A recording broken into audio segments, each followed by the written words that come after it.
Welcome to the broadcast, my dears. We are going to have a royal gossip for a few moments and then a tip jar corner, which might make up the bulk of this broadcast. I went to 4 charity shops this morning and came away laden with goodies, so I've got some bric-a-brac, some gems and a couple of books for the Antiques Roadshow feeling for you. I've been away a lot this week, actually. I've been away for several days on and off, and I was blown to all corners of the kingdom. I'm exhausted, but nicely so. You know, it was a tough but rewarding sort of week, if you will. So I'm just popping in for a little Sunday gossip with you and to share a cup of tea. So put the kettle on, pull up a throne, and let's get on with things. The king has been getting on with things because His Majesty attended church at St Mary Mag's on Sandringham in Norfolk this morning, and he was joined by the Queen. And he also left a weekend message from Sandringham House saying, "I would like to express my most heartfelt thanks for the many messages of support and good wishes I've received in recent days. As all those who have been affected by cancer will know, such kind thoughts are the greatest comfort and encouragement. It is equally heartening to hear how sharing my own diagnosis has helped promote public understanding and shine a light on the work of all those organisations which support cancer patients and their families across the UK and the wider world. My lifelong admiration for their tireless care and dedication is all the greater as a result of my own personal experience. And my understanding is that the King will be spending as much time as he can between working and his treatments, of course, walking in nature, painting as he likes to do, and being restored by that beautiful scenery on the Sandringham estate and its surrounds. The Princess Royal has been in Edinburgh enjoying the rugby. She became patron of Scottish rugby in 1986, and she wore home team colours, a trouser suit affair with a scarf, and she met the players at Murrayfield as part of rugby's Six Nations, whatever that is. But Scotland lost to France, ooh la la, and wore a silver and amethyst brooch. It features traditional engraving and it is set with 4 different amethysts. Lovely.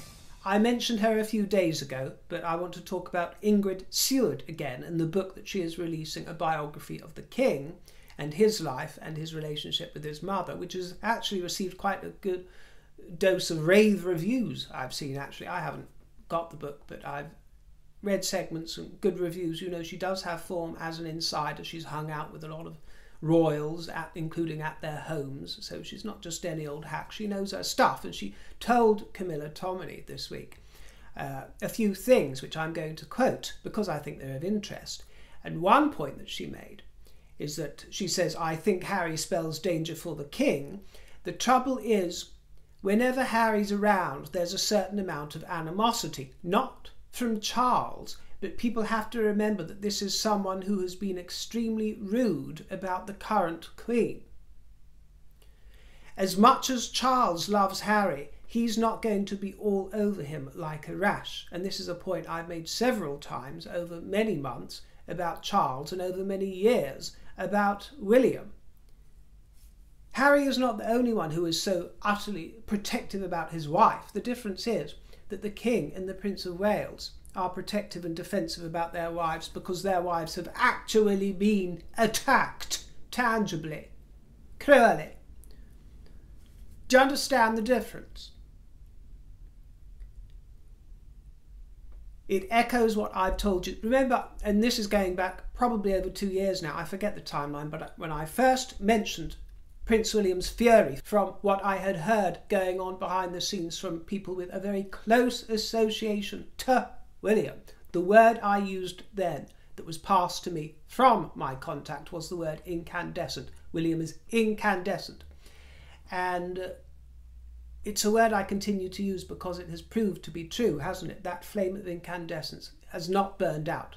And then Ingrid Seward goes on and makes a point that I have also suggested in the past. Unfortunately, this all points to Meghan, doesn't it? Maybe Harry was a little in love with Kate. I don't mean physically. Ingrid Seward hedges her bets here and says she doesn't mean physically. I do. My feeling is that Harry saw exactly what everybody else sees in Catherine, the fact that she is the full package, the perfect babe, And who got her? Big Willie, not little Todge.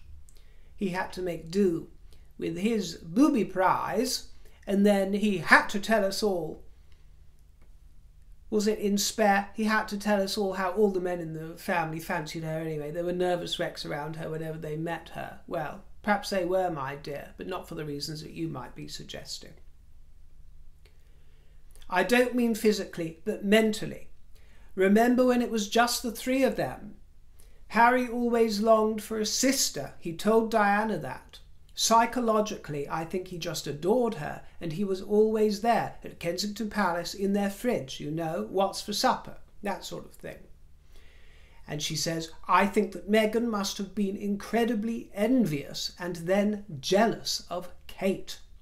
I heard Meghan actually thought she was going to be a princess and live in Windsor Castle. Instead, there's William and Kate with this beautiful house, while they are stuck in Nottingham Cottage, which Harry used to call my hovel. Oh, diddums, poor old Has. My heart bleeds for him. Doesn't yours, my dear old fruits? Doesn't your heart bleed for poor Harry and Meghan in poky old Nottingham Cottage? Ha! Oh, Meghan really ended up with the fuzzy end of the lollipop, didn't she? And I'm not talking about Harry for once. Ha ha! She really thought that the two of them were going to be put on the same kind of pedestal as our future king and queen.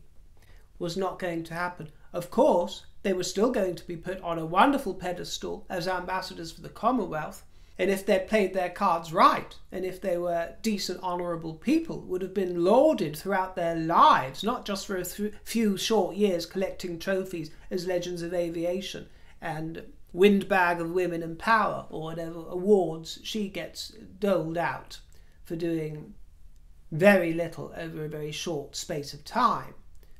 You know, this would have been evergreen had they been the Duke and Duchess of Sussex of this kingdom. No, they wouldn't have been up there with William and Catherine, as it should be. They would know their place.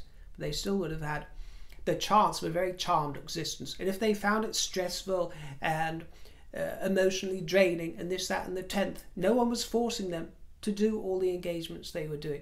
They could have easily taken some time off or gone and ran with one of their other plans to live abroad in a Commonwealth country. They went for the most merchandising, commercialising opportunity that they could, and the one that they saw as most glamorous, and the one that shared the most similarities to being a Hollywood star, because she never made it as a Hollywood star. She only made it as a starlet. And she was well past the ingenue stage. Do you see? She thought that this was going to be a red carpet welcome to the palaces. She could have the pick and choice of the crop. Oh, I'll have Royal Lodge. Get Andy out of there. I hear it's a 30-bedroom mansion with 10 swimming pools and room for a pony. So, yes, I'll just muscle my way in there. That'll be just... What? A cottage? Nottingham Cottage? I think it's called Nottingham because not has not. We are not going to live there. No, not under my tenureship as the Duchess of Sussex. Well, she had a lot to learn, didn't she, my dears? As did Harry, and they're still learning the lesson, and it's cold comfort. But let's turn the page to somewhere a little more salubrious and genteel.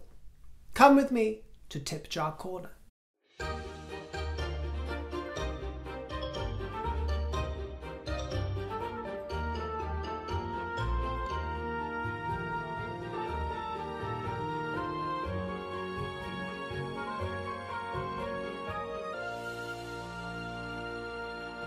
Welcome to Tip Jar Corner, my dear fruit basketeers. Thank you for joining me, and thank you most sincerely to anybody who has sent a tip jar treat my way. I really do thank you very much for the very kind thoughts. I'm going to show you a few items, then a couple of books, and read a few passages from the books, because some of you enjoy me doing a little bit of that.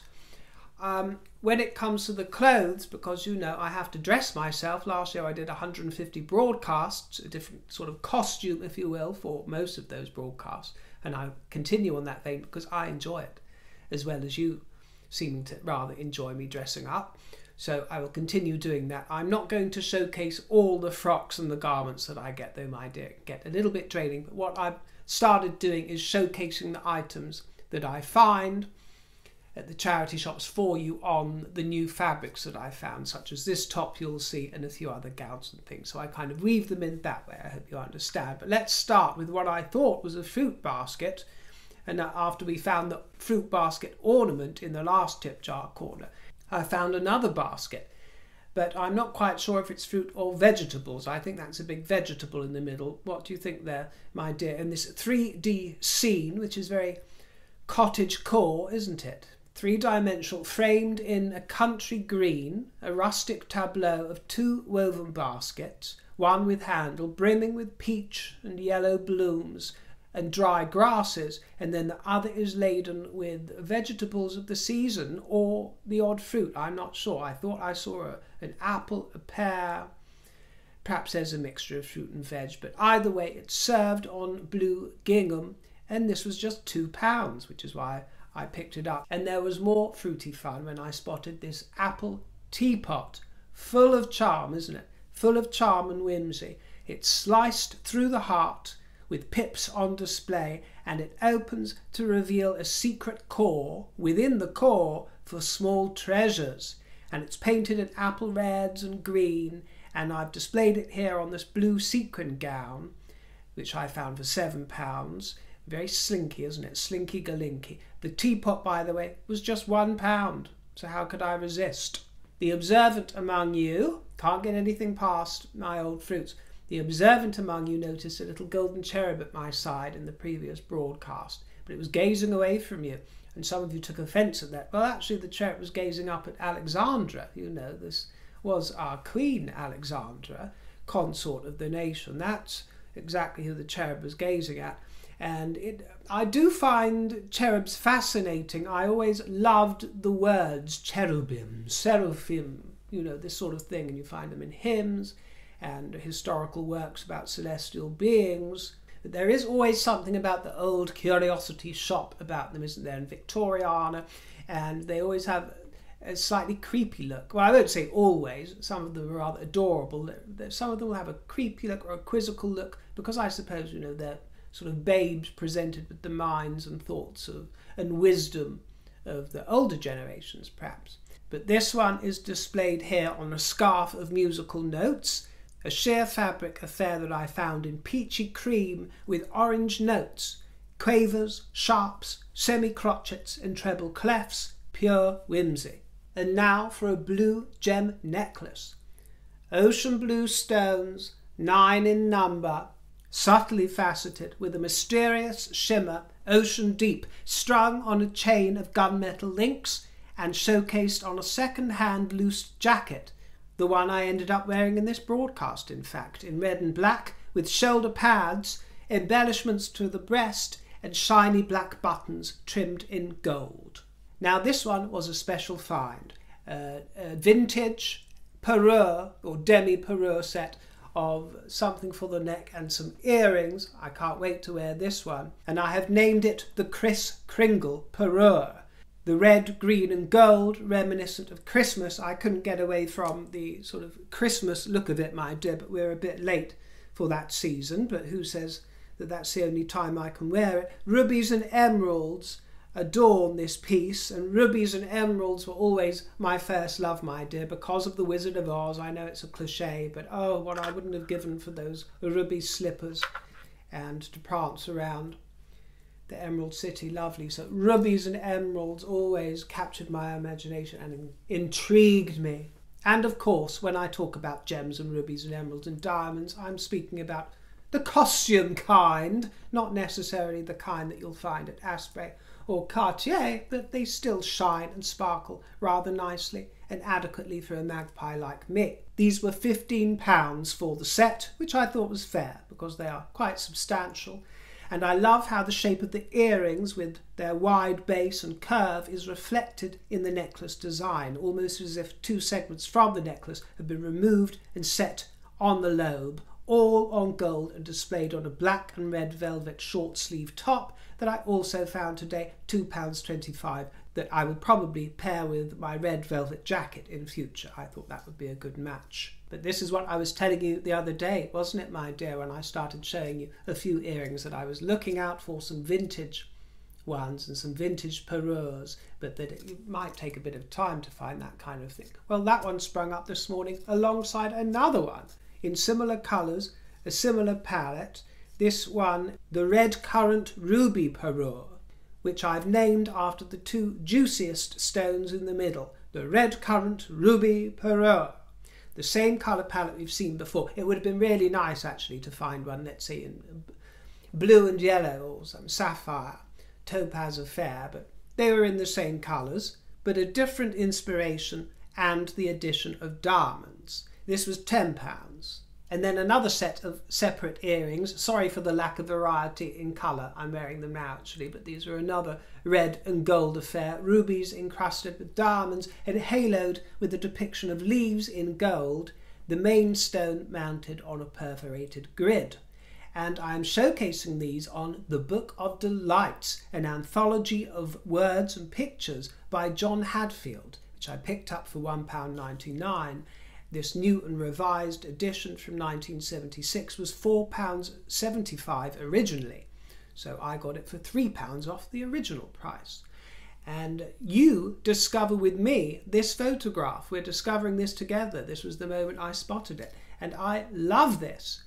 Absolutely love it when this happens. This is what makes it all so juicy for me, when you have these moments in these old books and these things you find and you look inside and there's secret after secret. So delicious. And I think it says Julia from 69 or Julia Jones 69. I can never quite decipher it. But anyway, this photograph on the other side looks like it was a later scene than 1969, but you can let me know what you think. It shows a very cosy scene of a birthday gal there with birthday cake and trolley and candles, red wine and peppermint creams or peppermint chocolates at her side, fancy delights. Gorgeous. The clock tells us it's 3:30 p.m. on a Sunday, and she's accompanied by a younger lady with an offering of fruit, black and purple grapes. She certainly looks like a basketeer, doesn't she, my dear? And they'd both be welcome here in the fruit basket. This most unusual anthology, a companion volume to John Hadfield's famous Book of Beauty, combines poetry and prose and pictures, also a few songs, to present a personal view of the pleasures of life, in the context of such common experiences as awakening, growing up, looking and listening, eating and drinking, loving, dreaming, making in the sense of creating, worshipping and falling asleep. The editor illustrates the ever-presence of delight, the immanence of happiness. The world is so full of a number of things, I'm sure we should all be happy as kings. Be still, my soul, consider the flowers and the stars. Among these sleeping fragrances, sleep now your cares. That which the universe lacks room to enclose lives in the folded petals of this dark rose. The seas are quiet when the winds give o'er. So calm are we when passions are no more, for then we know how vain it was to boast of fleeting things so certain to be lost. Clouds of affection from our younger eyes conceal that emptiness which age descries. The soul's dark cottage, battered and decayed, lets in new light through chinks that time has made stronger by weakness. Wiser men become as they draw near to their eternal home, leaving the old, both worlds at once they view, that stand upon the threshold of the new. Imagination changes the scale of everything and makes 1,000 patterns of the woof of nature without disturbing a single thread, or rather, since it is nature itself that imagines, it turns to music what was only strain, as if the universal vibration, suddenly ashamed of having been so long silent and useless, had burst into tears and laughter at its own folly, and in doing so had become wise. This is a really fun one, arithmetic of the lips. Give me a kiss from those sweet lips of thine, ooh, and make it double by enjoining mine. Another yet, nay yet and another, let the first kiss be the second's brother. Give me 1,000 kisses, and yet more, and then repeat those that have gone before. Let us begin while daylight springs in heaven, and kiss, kiss, kissy, kiss, till night descends into the heaven. And when that modest secretary, night, discolours all but thy heaven, beaming bright, we will begin revels of hidden love in that sweet orb where silent pleasures move. In high new strains, unspeakable delight, we'll vent the dull hours of the silent night. Were the bright day no more to visit us? Oh, then forever I would hold thee thus, naked, enchained, empty of idle fear, as the first lovers in the garden were.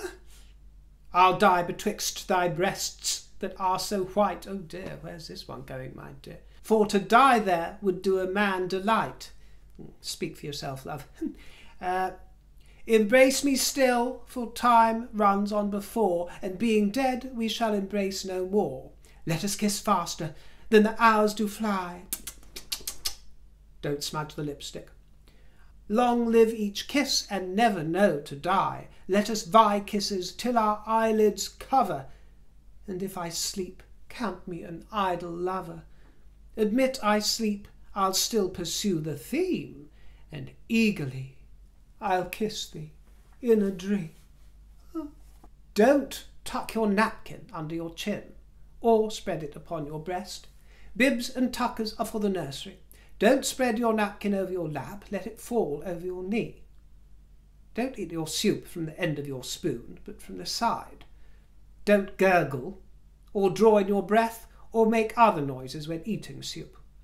Don't ask for a second service of soup. Don't bite your bread, break it off. Don't break your bread into your soup. Don't use a steel knife with fish. A silver knife is now placed by the side of each plate for the fish course. Don't eat vegetables with a spoon.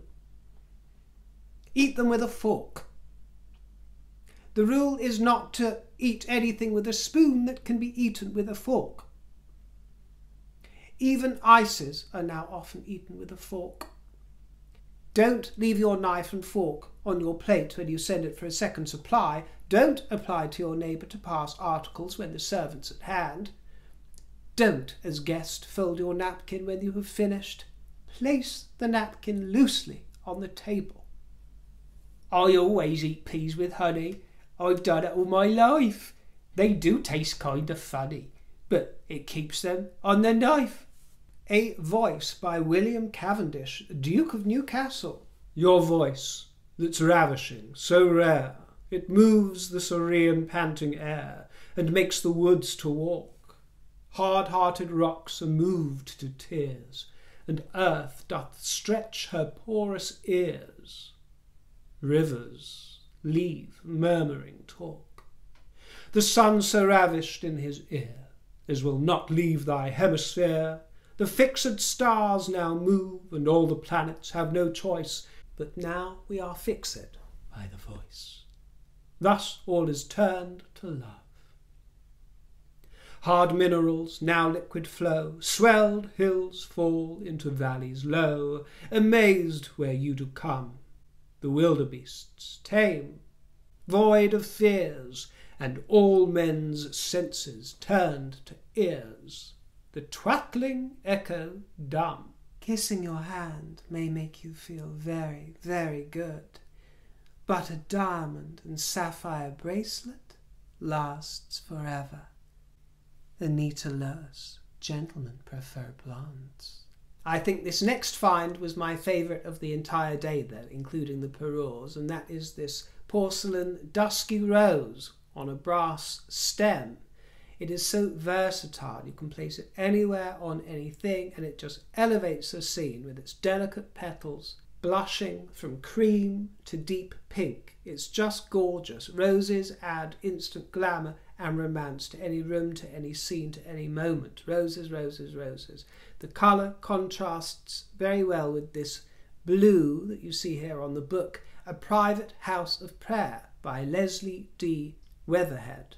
The book is dedicated to all those who, like the author, are in one of the lower forms of the school of prayer, who long for the experience of communion with God, who have been endlessly exhorted that they ought to pray, but who, since they grew up, have never been given a clue as to method, and who are in danger of giving up a practice that often seems meaningless and without any noticeable results.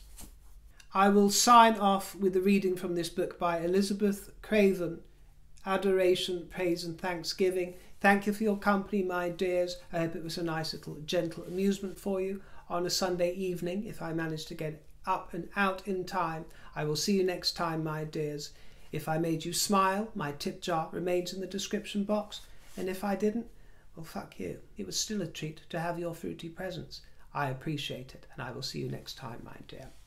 I thank thee, God, that I have lived in this great world and known its many joys, the song of birds, the strong, sweet scent of hay, and cooling breezes in the secret dusk, the flaming sunsets at the close of day, hills and the lonely heather-covered moors, music at night and moonlight on the sea, the beat of waves upon the rocky shore, and wild white spray flung high in ecstasy, the faithful eyes of dogs and treasured books, the love of kin and fellowship of friends, and all that makes life dear and beautiful. I thank thee too that there has come to me a little sorrow, and sometimes defeat, a little heartache, and the loneliness that comes with parting, and the word goodbye, dawn breaking after dreary hours of pain, when I discovered that night's gloom must yield and morning light break through to me again. Because of these and other blessings poured, unasked, upon my wondering head, because I know that there is yet to come an even richer and more glorious life, and most of all because thine only Son once sacrificed love's loveliness for me, I thank thee, God, that I have lived.